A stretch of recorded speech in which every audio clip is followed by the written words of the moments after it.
Bonjour et bienvenue dans ce webinaire de la Société Santé en français. Je suis Adam Berada, agent des relations publiques à la SSF, comme on l'appelle entre nous, et je suis ravi de vous accueillir encore une fois donc pour cette rencontre d'aujourd'hui, dans laquelle nous recevons donc des participantes de l'Alliance canadienne de l'autisme et lesquelles on va aborder donc la question des communautés francophones mobilisées pour unir les voix de l'autisme à travers le Canada. Donc, bonjour Christa, bonjour Michel, je suis ravi de vous accueillir aujourd'hui. Je vous présenterai donc nos panélistes un peu plus tard, mais auparavant, laissez-moi vous rappeler un peu, donc pour les personnes qui ne sont pas habituées, donc la mission de la SSF. Donc, la Société Santé en français est un regroupement national dynamique qui a pour objet de promouvoir le développement de la santé en français pour les communautés francophones et acadiennes vivant en situation minoritaire au Canada. La société est le point de rencontre de 16 réseaux régionaux, provinciaux et territoriaux qui œuvrent à la concertation des partenaires intéressés à améliorer l'accès à des services de santé en français, et ce dans toutes les provinces et territoires où le français n'est pas la langue de la majorité de la population. Avant d'aller plus loin, la Société Santé en français tient à reconnaître que ses bureaux à Ottawa sont situés sur le territoire traditionnel non cédé du peuple Anishinaabe algonquin, qui est présent en ces lieux depuis des temps immémoriaux. La société honore les territoires traditionnels sur lesquels son personnel et ses partenaires vivent, travaillent et se divertissent. Notre objectif à travers ces webinaires est d'offrir un meilleur accès aux nouvelles connaissances, de faciliter la prise de décision éclairée par les données provantes et de favoriser les interactions entre producteurs et utilisateurs de connaissances. Revenons donc à nos invités. Donc, nous accueillons Madame Christa Leylam et Madame Michelle Hébert, que je vais vous donner un peu plus de détails sur leur parcours. Commençons par Christa, donc, qui est coordonnatrice d'engagement des membres à l'Alliance canadienne de l'autisme et qui est une professionnelle aguerrie dans ce domaine depuis plus de 20 ans. Elle met à profit son expérience en développement de programmes, de partenariats et de leadership communautaire et engagement des membres dans le secteur sans but non lucratif pour mieux servir la communauté de l'autisme. Bonjour Chrissa et bienvenue. Bonjour, merci. Passons au docteur Michel Hébert, donc, qui est postdoctorante et boursière d'impact sur le système de santé de l'IRS, donc l'Institut de recherche en santé du Canada. Michel affiche une expertise forgée sur 3 décennies d'expérience clinique et pédiatrie, et plus récemment, donc, de recherche auprès des familles de jeunes. Elle œuvre à mobiliser donc des membres de famille, des fournisseurs et des partenaires de la communauté de l'autisme afin de créer ensemble un cadre francophone visant à renforcer les liens d'un bout à l'autre du pays. Bonjour Michel et merci d'être avec nous aujourd'hui. Merci Adam. Bonjour tout le monde. Donc, avant d'aller plus loin, un peu de logistique. Nos participants donc, sont sur mute automatiquement. Il y aura une séance de questions-réponses à la fin de la présentation de nos panélistes. Mais vous pouvez quand même poser vos questions dans la boîte Q&A ou bien dans la boîte chat en attendant qu'on arrive à cette session de questions-réponses. Il y aura également des sondages interactifs qui seront affichés en cours de webinaire, qui sont facultatifs et anonymes. Et enfin, je vous signale que cet enregistrement du webinaire sera disponible sur le site de la Société Santé en français, ainsi que la présentation de nos panélistes qui va être projetée maintenant dès que j'arrête la mienne. Mesdames, la parole est à vous. Merci, Adam. OK.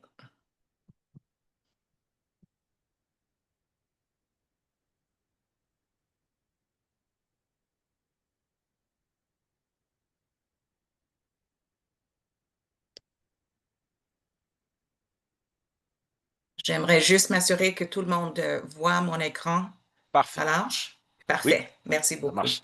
Merci. À vous la parole.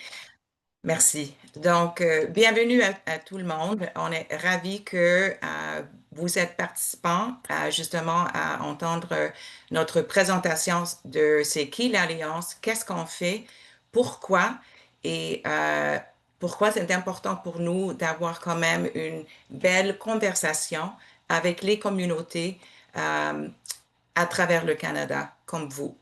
Euh, euh, Premièrement, ma collègue Michelle, elle est basée à Calgary, en Alberta, et moi, je suis basée au Québec, à Montréal. Donc, comme vous voyez, on travaille pour une société ou une association nationale. On est partout au Canada, qui nous donne quand même un très bon goût que chaque région est bien représentée par nous, comme avec Michel et moi qui sont basés à deux côtés du Canada. Donc, ça, c'est déjà un premier. Donc là, c'est qui ou c'est quoi l'Alliance canadienne de l'autisme? L'Alliance canadienne de l'autisme est un réseau pan-canadien composé d'un grand nombre de personnes autistes, aussi de leurs familles et des personnes qui les soutiennent, mères, pères, grands-parents, ses frères et sœurs, ainsi que de cliniciens, cliniciennes, de chercheurs, chercheuses, de décideurs politiques, de prestataires de services et d'organisations de tous les pays. De mon côté à moi, j'ajoute aussi, comme les autres, les professeurs, les voisins, tous les gens de la communauté où on vit, tout le monde a une expérience vécue qui puisse aider à rendre les services en matière de services de la santé à des familles ou à des personnes qui sont autistes. On a tous quelque chose à offrir. Merci. Notre vision et mission. C'est simple, mais il y a quand même du travail à faire. Notre vision est un Canada où les personnes autistes et leurs familles exercent leur plein droit et réalisent leur plein potentiel. Notre mission, c'est de guider les politiques et les pratiques au niveau national en ralliant nos membres, en identifiant les enjeux prioritaires et en développant nos moyens efficaces d'y faire. Nous, l'Alliance, ce qu'on veut faire, c'est de renforcer quand même les perspectives communautaires avec les perspectives des chercheurs pour mettre les deux ensemble afin qu'on puisse mieux informer et guider la politique sur le côté national.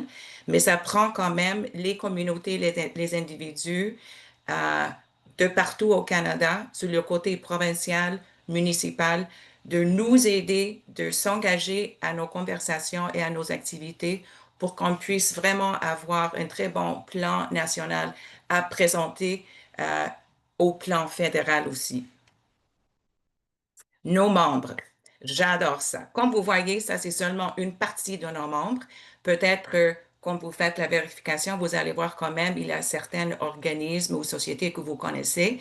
Il y a quand même, par exemple, des universités, des collèges, des OBNL, des entreprises privées aussi, mais ils sont tous nos partenaires sur un niveau égal.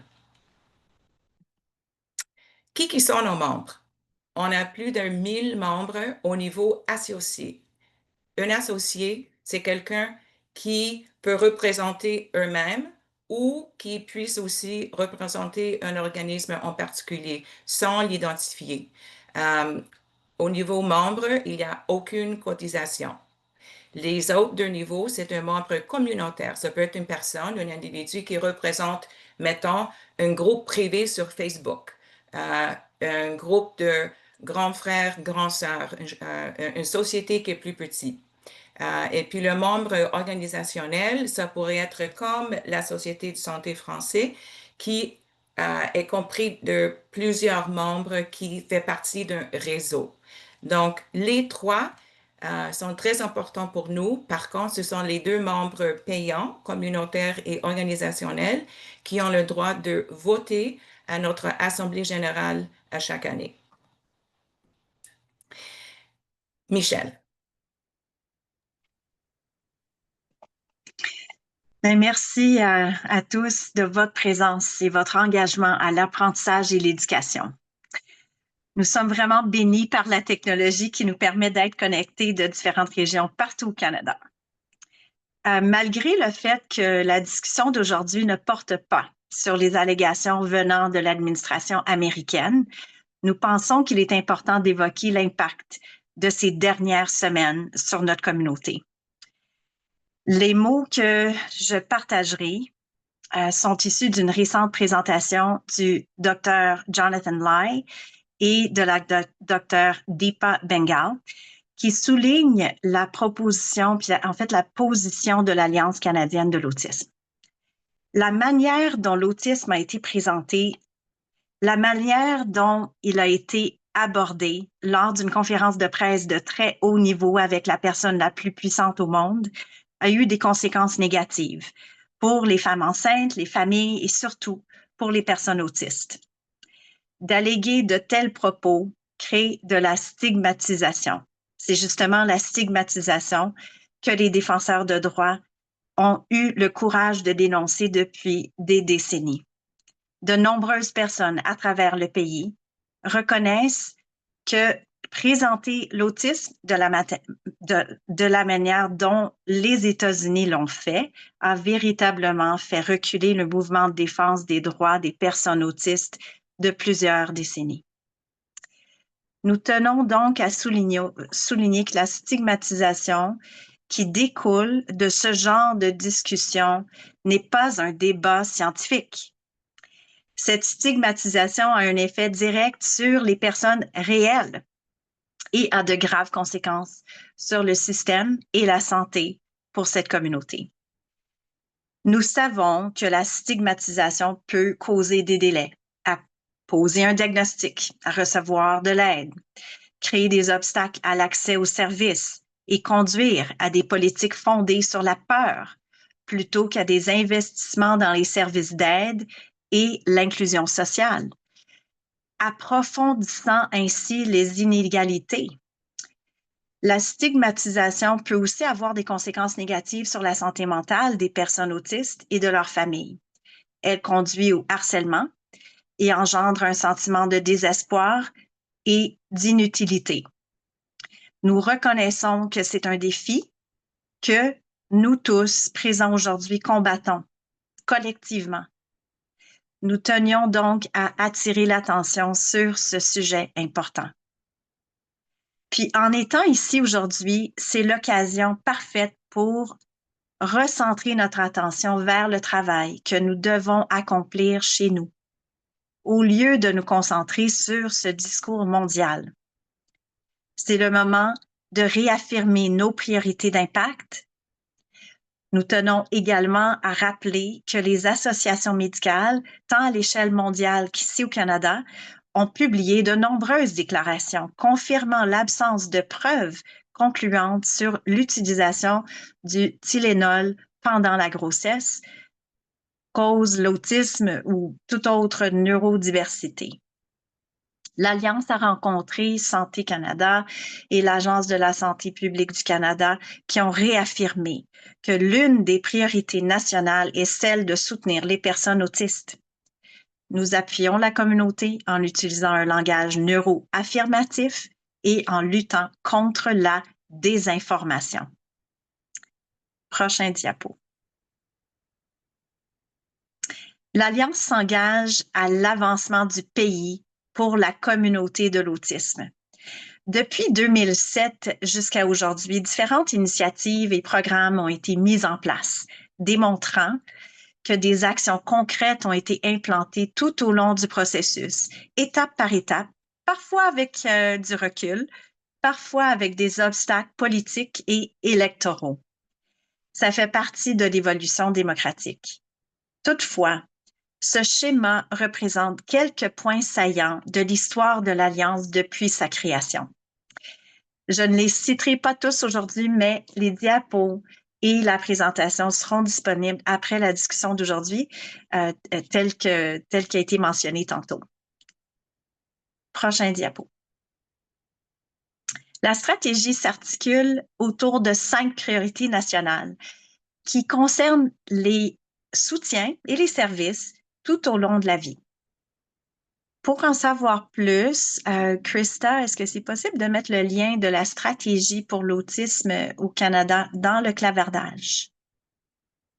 Merci. Oh.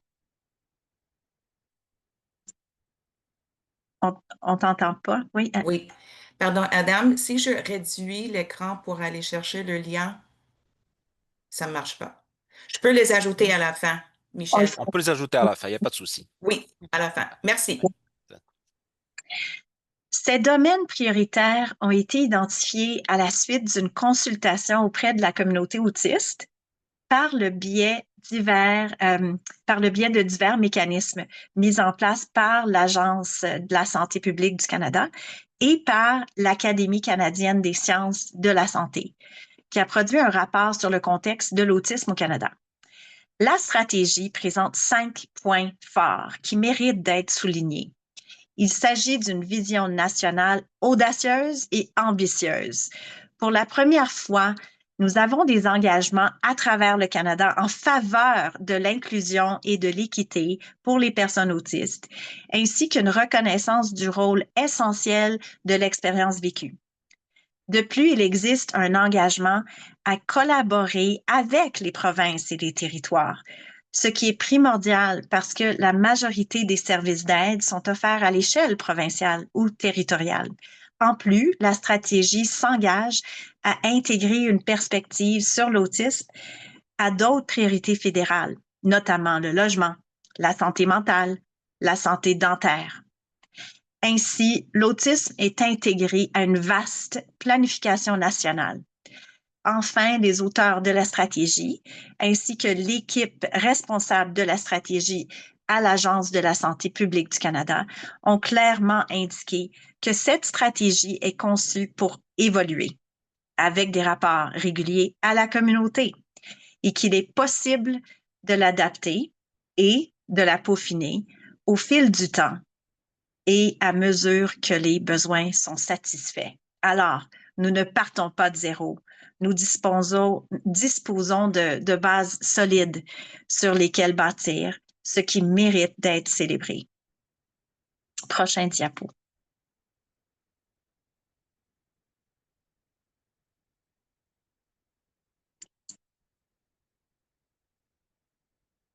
Oh, on va reculer d'un diapo. Je pense qu'on a été trop vite, Krista. Il y en a un juste avant. Merci. Parfait.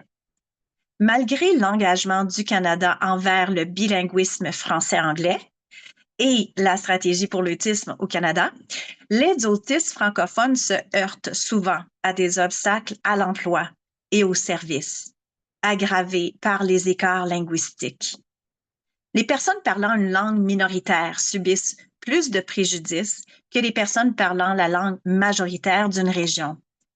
Puis, un langage axé sur l'identité, tel que personne autiste, est généralement privilégié, donc la déconnexion s'accentue. Le français, langue officielle au Canada, reste une part essentielle et culturelle de l'identité des autistes francophones, même en contexte minoritaire. Prochain diapo. L'équipe et les membres du comité de consultation francophone à l'Alliance ont pour double objectif d'unir les voix francophones et renforcer la capacité des organismes en autisme au Canada. Plutôt que de nous concentrer sur les barrières, nous nous intéressons à ce qui facilite l'inclusion et l'équité, particulièrement en situation de minorité francophone. Cette initiative mise sur la recherche et l'engagement public pour avancer l'atteinte du double objectif. Prochain diapo. Depuis 2024, le gouvernement fédéral subventionne des activités menées par l'Alliance qui se concentrent à renforcer la capacité des communautés francophones par le développement d'un cadre avec et pour le secteur autiste à travers le Canada. L'Alliance a élaboré 3 nouveaux guides bilingues qui soulignent le langage préféré et potentiellement offensant en autisme. Le guide principal a été co-construit avec plus de 200 personnes participantes par des discussions en ligne, des conversations résultant en maintes versions des 3 documents qu'on appelle vivants. On peut faire un clic. Merci. Une revue de la littérature révèle une variété de facilitateurs clés selon la mission ou les programmes de chaque organisme. Encore un autre clic. Merci, Krista. Et Une évaluation en cours d'organismes œuvrant auprès des autistes et des gouvernements dotés de stratégies sur l'autisme montre que l'utilisation du français et d'un langage préféré est plus présente dans les milieux majoritairement francophones, alors qu'elle est encore rare dans les régions anglophones. Ces forces pourraient inspirer le renforcement des capacités dans les communautés majoritairement anglophones au Canada. Prochain diapo. Nous lançons maintenant une série d'assemblées francophones en ligne et en présentiel dans plusieurs régions au Canada de septembre de cette année jusqu'en juin 2026. Bon, on vous invitera tantôt, on partagera un lien pour vous inscrire et pour lire davantage sur cette initiative. L'approche utilisée en présentiel lors des assemblées présentielles consiste à des conversations de style Café du Monde. Donc, tantôt, Krista va vous présenter les prochaines dates pour vous inscrire. Prochain diapo. À date, nous apprenons que les activités sont bien reçues par la communauté diverse francophone. Par exemple, ce type d'inclusion est ce que nous voulons voir davantage. Une autre personne qui habite à l'extérieur du Canada souligne la pertinence internationale de notre initiative. En fait, 3 groupes francophones et francophiles, les personnes défenseuses ayant une expérience vécue, les prestataires de services et les leaders participent à l'étude exploratoire pour identifier les facteurs qui renforcent la capacité des communautés francophones autistes. Puis, plusieurs organismes et leaders adaptent déjà leur communication en conséquence. Notamment, depuis le lancement de nos activités, des participants nous disent qu'ils emploient un langage préféré par des mises à jour dans des documents guides diagnostiques en autisme, des sites web et sur leurs réseaux sociaux. À toi, Krista. Merci. Donc là, il y a plusieurs façons ou plusieurs moyens à s'impliquer à nos activités pour vous engager aussi. Je vais vous donner quelques exemples. Ça fait quelques mois qu'il y avait une annonce publique qu'au Canada, l'Alliance a annoncé un nouveau regroupement qui s'appelle le Réseau national de l'autisme. La différence entre nous deux, c'est que c'est l'Alliance qui informe et guide la politique, mais on consulte ceux avec l'expérience vécue qui sont des membres de ce réseau, qui nous consultent, ils nous donnent, ils nous partagent par leur impact collectif ces commentaires, ces recommandations, les solutions à explorer aussi. Et on prend cette information-là et nous, l'Alliance, on le met dans nos informations de recherche afin de encore informer et guider la politique. Eux, pour le réseau, on puisse vous donner aussi le lien à la fin parce que eux, ils cherchent à avoir plus de participation à travers le Canada. Pour ceux qui touchent une autre opportunité de vous impliquer, on a notre 12e édition du Sommet canadien du leadership en autisme. Ça se tient toujours à chaque année à Ottawa au mois d'avril. Cette année, c'est entre les 13 et 16 avril. Et il y a toujours 2 façons de participer, soit en présentiel ou par diffusion en direct. Pour ceux qui touchent les 3 jours, qu'est-ce qui est important à souligner? La première journée, c'est il y a la possibilité de participer que pour le jour. Et le sujet qui sera exploré, c'est l'intelligence artificielle et l'autisme, qui est toujours un sujet très profond à explorer. En plus, en parlant des assemblées francophones, on a plusieurs qui sont planifiées là maintenant en automne jusqu'au mois de juin l'année prochaine. On a en présentiel à Moncton, Nouveau-Brunswick ce samedi et le 22 novembre à Sudbury, dans le nord-est de l'Ontario. Par la suite, l'année 2026, au mois de février, en présentiel à Edmonton, le 6 février.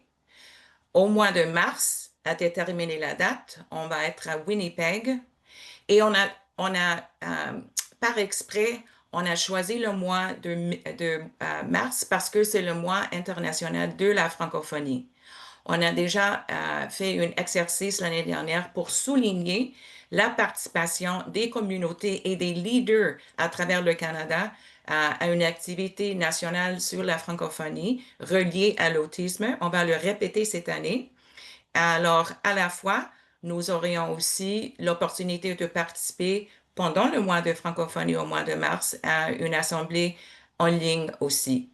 Après ça, au mois de mai, on va se trouver en présentiel au Québec à Trois-Rivières et en juin, on va avoir la dernière assemblée qui sera en ligne. Vous êtes tous invités. Je vais aussi souligner qu'on vient d'annoncer que pour notre sommet annuel, on cherche toujours le public à assister à certains comités. Ce sont comme des comités de working group, si vous voulez.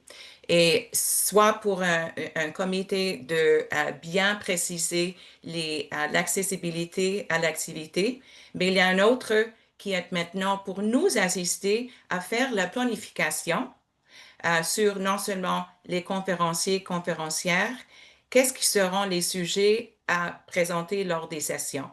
Puis, on cherche à vous, le public, à démontrer votre intérêt parce qu'on cherche les personnes avec une expérience vécue à nous assister en participant à ce comité-là. Je vais vous mettre le lien pour ça aussi à la fin. Bon, quelles autres activités qu'on a eues dans le passé et ça va vous montrer la voie où on y va. On sait tous qu'il y avait les élections fédérales au mois d'avril. Là, pour préparer nos membres et nos supporters, on a préparé une boîte à outils électorale. C'était très bien accepté. On a invité nos membres et le public d'utiliser une lettre exemplaire pour écrire leurs députés dans leur région. C'était un message qui a été préparé à l'avance. S'ils ont voulu le modifier, ils ont eu la chance aussi, mais ça nous a donné de la puissance à montrer qu'on a plus qu'une voix à travers le Canada. On a plus que certaines priorités. On a des priorités uniques à souligner à nos députés pour passer le message au niveau fédéral. Par la suite, en préparation pour le budget fédéral qui sera annoncé quand même bientôt au début de novembre, mi-été, on a encore lancé une invitation à nos membres ainsi qu'au public de nous fournir ces recommandations financières pour faire partie de notre rapport des recommandations au fédéral qui touche l'autisme et ses priorités qu'on aimerait soit inclus dans le budget fédéral à être annoncé. Troisièmement aussi, sur le côté fédéral, on a demandé tous nos membres à chaque province et territoire, dans toutes les communautés à travers le Canada, de nous envoyer, de envoyer encore à leurs députés une autre lettre. Donc, on a préparé une trousse d'outils avec une lettre exemplaire ouverte à être modifiée aussi. Et c'était d'inviter leurs députés dans leur région, de prendre un rendez-vous avec eux pour une conversation, d'ouvrir un dialogue, pour présenter ce sont quoi ces priorités uniques. Et nous, en tant que l'Alliance, on leur a fourni des faits saillants pour simplifier la conversation sur c'est qui l'Alliance, comment on se collabore ensemble avec nos membres, le public, et on est toujours ravis de participer à ces réunions. Alors, ce sont trois activités avec beaucoup de positivité et ça nous a donné la chance à nos membres à passer le message selon ses expériences et ses priorités aussi. Donc, justement, pour vous laisser savoir, si vous avez des questions de n'importe quoi, soit sur le membership, soit sur des suggestions ou des idées ou des questions comment s'impliquer plus, on est à l'écoute. Vous avez le code matriciel, le code QR. Je vous invite aussi de nous suivre sur les réseaux sociaux. On essaie de mettre à jour toujours les nouvelles. Il y a aussi des rapports communautaires, des mises à jour sur les activités où on lance encore les invitations à nos membres. Euh, alors, si vous avez des questions, laissez-nous savoir, s'il vous plaît. Et ça, c'est la dernière diapositive. Donc, je vais arrêter. Voilà.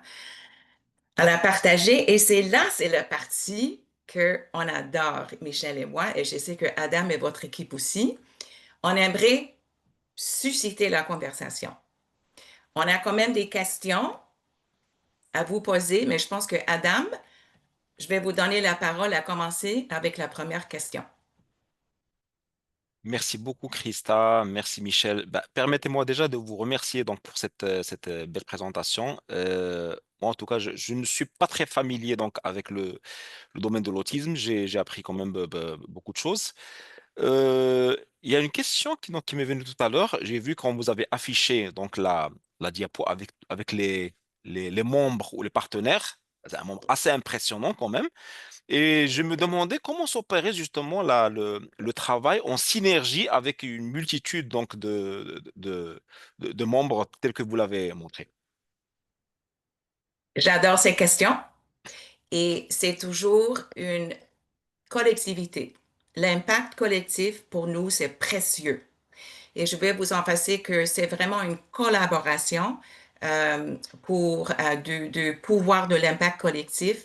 On essaie de vraiment coordonner les efforts de tous les participants, euh, de mettre ensemble, de collaborer, de coordonner les objectifs qui sont en commun et de trouver des liens avec les priorités qui sont uniques et importantes et pertinentes dans leur région aussi. Et c'est important que tout le monde sache que l'Alliance a réuni les personnes avec des diverses perspectives, soit des professionnels ou non, soit avec l'expérience vécue ou non, mais ils ont quand même une relation avec la matière de l'autisme. Et c'est important aussi que tout le monde sache que on réunisse aussi les différentes compétences de tout le monde. On est tous uniques, donc notre compétences sont importantes aussi à être euh, euh, entendues et reconnues aussi. C'est l'impact collectif. Merci beaucoup, Christa. Michel, tu aurais quelque chose à rajouter par rapport à ça? Je dirais tout simplement qu'on célèbre la diversité. Donc, d'entendre et de pouvoir répondre à différentes perspectives euh, est vraiment un véhicule pour une richesse de pouvoir euh, bâtir cet impact collectif qui est très important pour nous, puis qui en fait est l'approche de recherche, mais l'approche d'engagement aussi chez l'Alliance. Ouais. Merci beaucoup. Alors, une autre question pour vous. Donc, ça me rappelle un peu le mandat même de la Société de santé en français parce que nous avons un mandat, on va dire, national, mais nos membres, justement, proviennent des différentes provinces et territoires. Et à ce propos, je me demandais, est-ce que vous aviez identifié une approche régionale ou provinciale ou territoriale intéressante qui mériterait, par exemple, d'être dupliquée dans d'autres parties du pays? Bonne question. Je dirais que les conversations qu'on a avec différents niveaux d'organismes, sociétés, associations, soit qui sont des membres de l'Alliance ou non, euh, on prend toutes les informations puis on les met en commun, comme j'ai dit, avec les objectifs en commun et les priorités qui sont identifiées pour être uniques aussi. C'est certain que de certaines provinces à des autres territoires, peut-être on a plus de participation que d'autres, mais c'est pas le nombre de participants, c'est la qualité de l'information qu'on collecte, qu'on rassemble qui est important pour nous. Le Canada, c'est un grand pays d'un océan à l'autre, euh, mais on est reconnaissant qu'à chaque région, dans chaque province et territoire, ça fait partie de notre nationalité comme l'Alliance. On ne peut pas le faire toute seule. Michel, veux-tu Merci beaucoup. ajouter? Oui, j'ajouterais tout simplement, je suis entièrement d'accord avec tout ce que Krista amène. J'ajouterais tout simplement que dépendamment de l'audience, dépendamment de l'objectif, l'approche peut varier. Mais en ayant une approche d'impact collectif, comme éventail ou comme méthodologie, c'est très aidant au niveau d'avoir une boussole plus claire. Mais ça peut être des conversations individuelles, ça peut être des entrevues, ça peut être des discussions, ça peut être des documents, des rapports, des rédactions. Il y a vraiment beaucoup de façons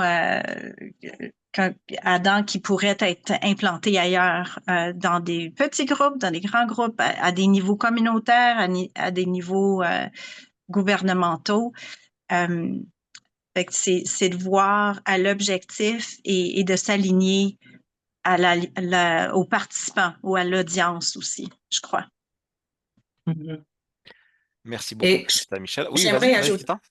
oui, j'aimerais ajouter aussi que non seulement chez nous à l'Alliance, tous comités, tous les groupes de focus, tous les activités qu'on fait, on le fait avec les personnes avec une expérience vécue. On ne peut pas le faire seul. On doit travailler en équipe d'une façon collaborative.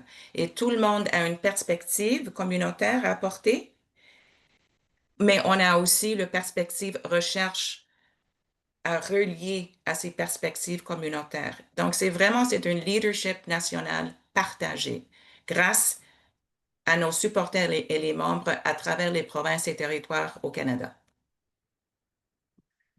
Parfait, merci beaucoup. Alors, ça bouge un peu donc du côté du chat. Il y a une question de ma collègue Émilie Albert qui demande, pourriez-vous nous parler un peu plus du guide de terminologie en autisme qui est sorti en juillet 2025?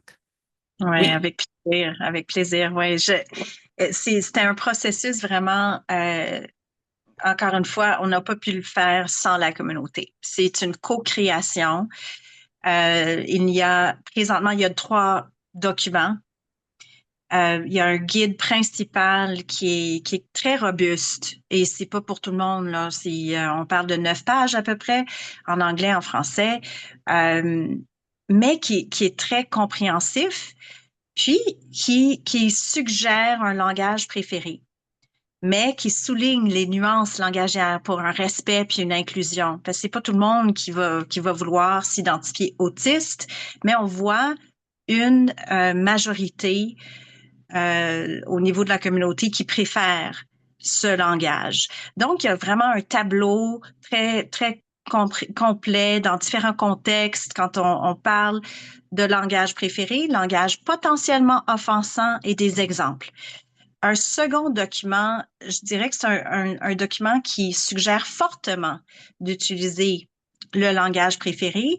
C'est un document qui est plus court, abrégé, 2, 3 pages. Donc, pour les fournisseurs de services, pour les décideurs, ça peut être très intéressant de pouvoir partager ce document. Et le dernier vise vraiment une traduction textuelle. Donc, quand on parle plutôt que d'interpréter euh, le langage préféré ou potentiellement offensant, c'est un document qui est fait pour les interprètes et les personnes qui vont faire la traduction. Euh, Donc, c'est tous des documents gratuits. Vous avez accès en ligne. C'est un lien qu'on pourra vous partager aussi comme Je l'ai ressource. fait. Adam l'a fait pour les Merci. trois. Merci, Oui. Adam.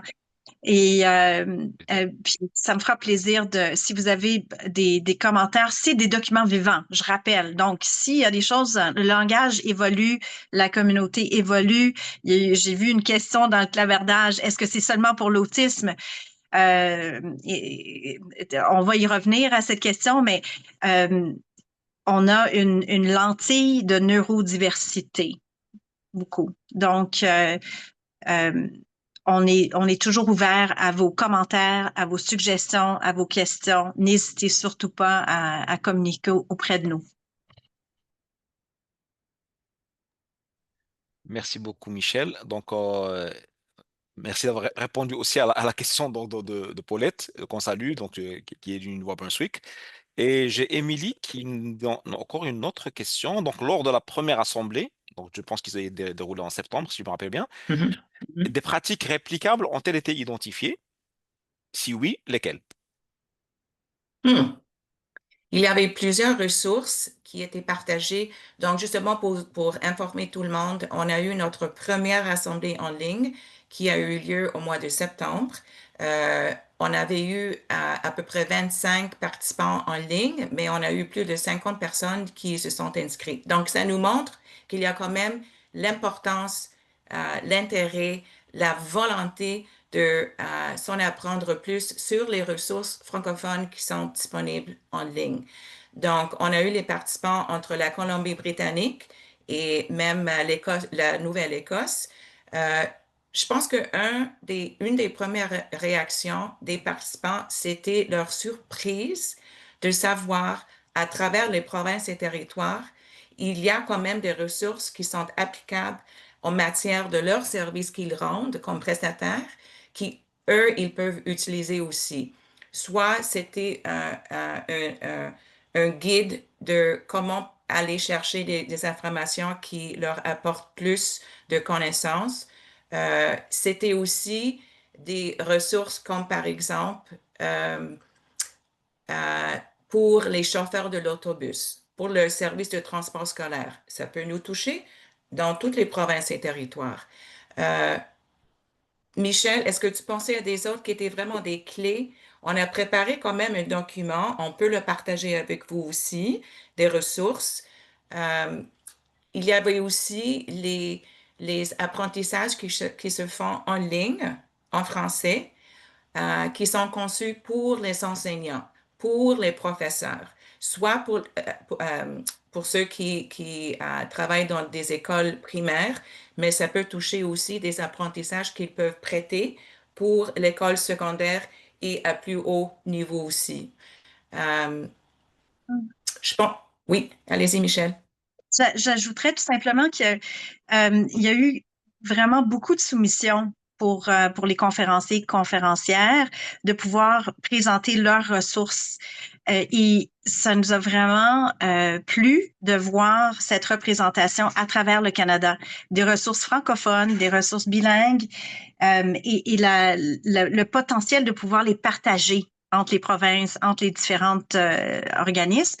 Puis quand on a lancé cette idée, c'était vraiment des ressources accessibles en ligne pour que ça soit facile, qu'on soit n'importe où au Canada, qu'on puisse y avoir accès. Donc, Christa, elle a parlé de formation, par exemple. Mais il y a d'autres ressources aussi qui sont très concrets, des documents qui peuvent être partagés, des diapos, des présentations, et qui touchent à différentes stratégies. Encore une fois, il y a cinq priorités, devrais-je dire, de la stratégie pour l'autisme au Canada. L'inclusion économique, l'emploi, les diagnostics, etc. Puis, fait que c'est des ressources qui ont été, je pense qu'on va vouloir en faire plus de ce genre d'activité. Ça a été très bien reçu encore une fois. Et oui, on pourra les partager. La seule chose que je vous dirais, c'est que les ressources ne sont pas nécessairement évaluées par l'Alliance. Hein, c'est pas basé nécessairement sur l'évidence ou les données probantes. Donc, on vous le partage en vous signalant que c'est tout simplement pour faire le lien entre les différents organismes et ressources. Et je viens d'ajouter le lien aussi. C'est un document PDF. Je vais me permettre de le repartager parce que là, tu viens de l'envoyer aux hôtes et panélistes et pas à tout le monde, Christa. Donc, si tu peux le repartager en cochant le petit onglet Je pour viens mettre de voir ça. to everyone. Merci. Oui, oui. Pardon, pardon. Il n'y a pas de souci. Merci beaucoup. Alors, euh, il y a quelques années, j'avais regardé une émission sur l'autisme et il y avait un témoignage d'un monsieur qui avait découvert son autisme à plus de 30 ans. Mhm, Donc, moi, je ne le savais pas à cette époque-là qu'il pouvait y avoir différents degrés d'autisme et que des fois, on pouvait passer une bonne partie de son existence sans avoir été diagnostiqué.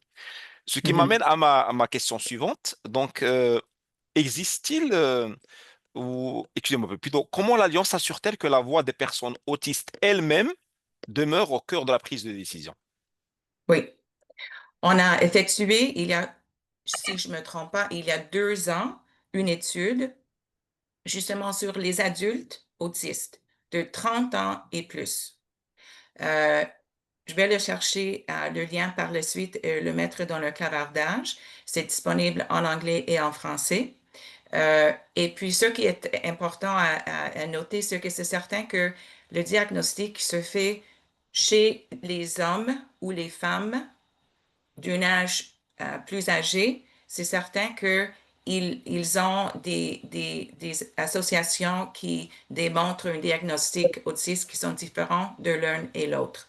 Euh, Michel, veux-tu aller rentrer là-dedans un peu plus spécifiquement? Je vais aller chercher le lien à l'entretemps. On peut, mais j'aimerais vraiment souligner le fait que l'Alliance canadienne de l'autisme est unique. Unique parce qu'il emploie les personnes autistes, c'est prioritaire, c'est naturellement intégré. Nous travaillons en diversité, nous travaillons en collaboration forte. Euh, c'est unique parce qu'on est répandu à travers le Canada, comme Christelle le mentionnait tantôt. Euh, je dirais que l'Alliance est vraiment, c'est ça, exemplaire. Et c'est là que j'aimerais on- on-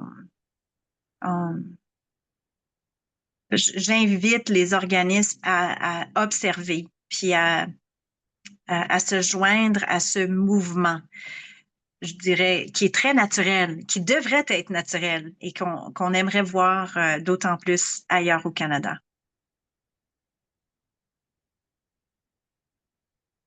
Je m'étais muté moi-même. Merci beaucoup, Michel. Merci, Christa. Alors, je regarde du côté du chat. D'accord. Donc, j'aurais encore une autre question. Donc, tant que vous êtes là, j'en profite. C'est pas tous les jours qu'on a des spécialistes, donc, votre envergure sur la question de l'autisme. Euh, à votre avis, quelles sont les prochaines étapes pour faire avancer la stratégie canadienne de l'autisme? Mm. Il y a quand même un plan de 5 ans. Donc, la stratégie était lancée l'année dernière. Donc, ça fait 1 an par la suite. Donc, on aimerait qu'il y ait quand même une attention à l'urgence des 5 priorités. L'inclusion économique, le logement, la diagnostic, les ressources.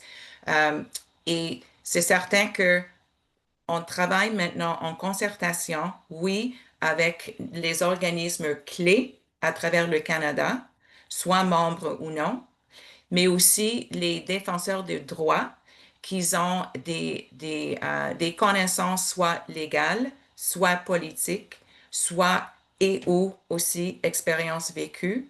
Euh, je pense que là, pour l'instant, la première étape, étant donné qu'il y a quand même des nouvelles élus sur le plan fédéral au Canada, c'est certain que on fait encore une relation avec ceux qui sont nos représentants, mais cette fois-ci, on met beaucoup d'emphase sur l'implication de nos membres. Comme je vous ai expliqué avec les boîtes à outils, d'écrire vos députés, d'essayer d'avoir des rencontres avec eux aussi.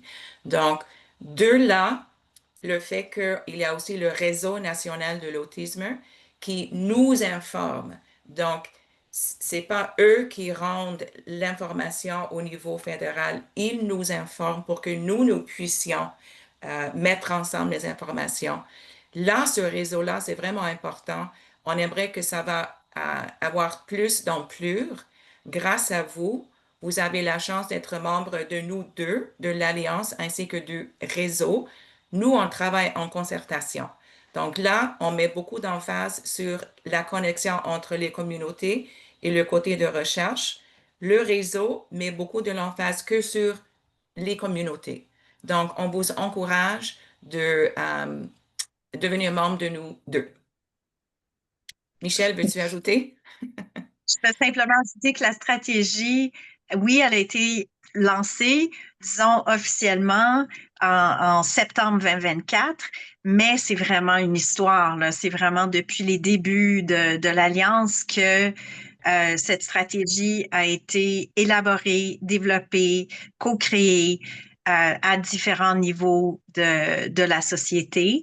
Et c'est par cette conversation et par les liens des différentes échelles qu'on a pu, en fait, que l'Alliance a pu enfin, avec le gouvernement du Canada, euh, créer cette nouvelle stratégie. Merci beaucoup, Michel. Merci, Christa. Tu veux rajouter quelque chose, Christa? Oui, mais j'ai vu qu'il y a une autre question. Oui. Je pense que Michel est mieux à répondre à ça étant donné qu'elle est chercheur. Mhm. Mais moi, je veux aussi être certain qu'on puisse demander aux participants, si vous me permettrez, Mhm. on aimerait savoir quelles sont vos priorités uniques. On aimerait en savoir. Vous pourriez le mettre dans le clavardage. Puis à l'entretemps, Michel, veux-tu répondre à la question qui est à l'entretemps dans le clavardage? Alors, je répète la question pour l'auditeur. Réussissez-vous ou avez-vous des moyens de capter des données spécifiques aux francophones?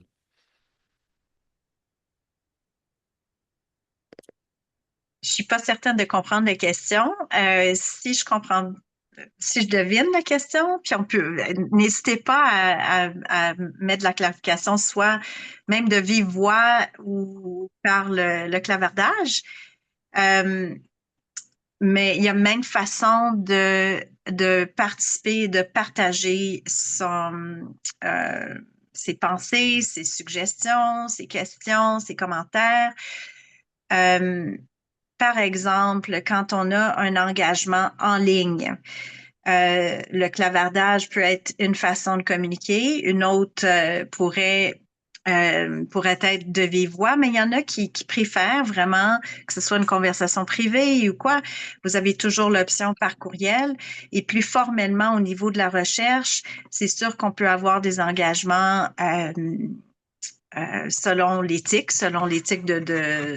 d'une institution universitaire, des entrevues, des groupes de discussion, des sondages, euh, des conversations de style Café du Monde comme nous allons avoir. Puis là, ça va être des enregistrements audio euh, lors du sommet de leadership en avril. Là aussi, il y a des enregistrements, il y a des transcriptions. Je ne sais pas si j'ai répondu. Peut-être nous dire si j'ai répondu à la question ou pas, puis sinon clarifier. Bonjour Michel, c'est Émilie donc de la SSF. Pas tout à fait, ma question c'était plus, est-ce que vous arrivez à capter des données du style des besoins spécifiques des francophones autistes, mais des données chiffrées, un pourcentage sur tel type de besoin ou tel frein à l'embauche et en lien avec les 5 dimensions des grandes lignes directrices. Merci, Émilie, de clarifier. Je suis contente que vous clarifiez comme ça. Et je dirais que oui, on est en train d'élaborer des réponses à ces questions-là grâce aux engagements et aux activités que nous faisons. Je pourrais dire qu'il y a présentement des données préliminaires donc qui ne sont pas encore publiées, qui démontrent une distinction vraiment entre les provinces majoritairement francophones versus les provinces et territoires majoritairement anglophones. Ça va informer en partie les besoins, mais surtout, je dirais, les différences et le potentiel de pouvoir renforcer la capacité des organisations et des communautés autistes et neurodiverses. Est-ce que ça répond mieux? Oui, merci. Merci beaucoup, Pion. Je pense qu'on serait très intéressés à recevoir, une fois que elles seront publiées, à les partager avec nous. Merci beaucoup. Avec plaisir. Merci pour l'intervention, Émilie. Merci, Michel. Merci, Christa. Une autre Est-ce- question. Ah, excuse-moi, tu veux rajouter quelque Oui, chose? oui, Oui. pardon. Euh, j'ai ajouté aussi au clavardage, Émilie, le lien. Notre sommet de l'année dernière, on avait une très belle représentation euh, euh, du côté des francophones, donc de plusieurs provinces. Et puis, eux, ils nous ont donné quand même leurs commentaires qui fait partie du sondage, suite au sommet. On les a mis dans un rapport, donc je vous ai mis dans le clavardage le rapport. Peut-être de là, il y aura quelque chose qui va répondre à votre question aussi, à l'entretemps. Oui, merci, Christa. Bonne idée. Oui, merci. Merci, Oui, mesdames. Alors, madame. peut-être une dernière question, parce que le temps quand même avance, de ma collègue Aimée Joséphine Outuza qui nous dit: Merci pour la présentation, que vous avez de belles initiatives. Est-ce que vous partagez vos bons coups avec certains partenaires à un niveau international?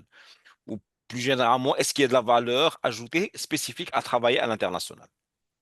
Oui, c'est notre directeur exécutif qui s'appelle Jonathan Lai et notre directrice en sciences, Deepa Singhal, qui participe à des forums euh, à des conférences sur le niveau international, c'est certain.